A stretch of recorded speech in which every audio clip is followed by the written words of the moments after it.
میں کہا کہ مزدور اس بات کو سمجھتا ہی نہیں کہ اس کا مقام کتنا، وہ اس بات کو جانتا ہی نہیں اللہ نے اسے اعزاز کتنا دیا ہے۔ ملت کا جوان سب سے پہلے تو کبھی کسی کی جیب کی طرف نہ دیکھے، اور یہ بات یاد رکھ لیں، درجنوں بزرگوں کے ارشادات کی روشنی میں ایک موٹی بات بیان کر رہا ہوں،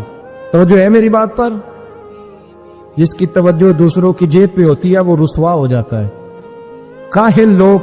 لوگ جو زندگی میں صرف ہاتھ پھیلانے کے عادی ہوتے ہیں، ان کے دامن میں سوائے رسوائی کے کچھ نہیں آتا، ان کے حصے میں سوائے بدنامی کے کچھ نہیں آتا، اور جو اپنی بازو کی قوت کے زور پر، اقبال کہتے ہیں اپنی دنیا آپ پیدا کر اگر زندوں میں ہے، سر آدم ہے ضمیر کل فقاں ہے زندگی، اپنے لیے خود جینا سیکھے، ملت کے لیے کچھ کرنا سیکھے، اپنی زندگی میں اللہ کے فیصلوں پر راضی ہونا سیکھے۔ رب کریم کے فیصلوں پہ راضی ہونے کی عادت بنے گی تو ایمان مضبوط ہوگا، توکل مضبوط ہوگا، اللہ تبارک و تعالیٰ کی ذات پر بھروسہ مضبوط ہوگا، حضور کی غلامی میں پختگی آئے گی، شب و روز سکون کے ساتھ گزریں گے، زندگی اطمینان والی ہو جائے گی۔ بہت سارے لوگ ایسے ہوں گے جو آپ کو رزق کی نظر سے دیکھیں گے،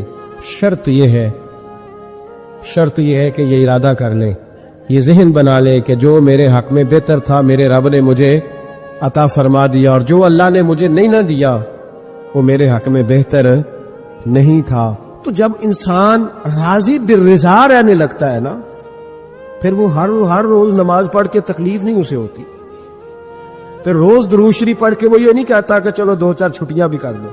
پھر روزانہ تلاوت کر کے اسے کہیں دقت محسوس نہیں ہوتی، چونکہ اب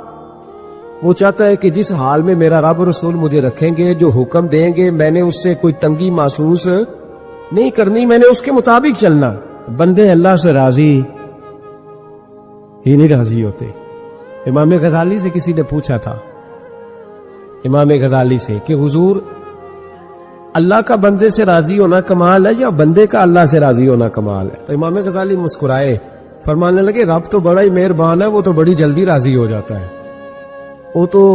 مسجد میں آ کے توبہ کرے تو اللہ راضی، کسی یتیم کے سر پہ ہاتھ پھیرو تو اللہ راضی، وہ تو کسی اندھے کو رستہ دکھایا تو اللہ راضی ہو گیا،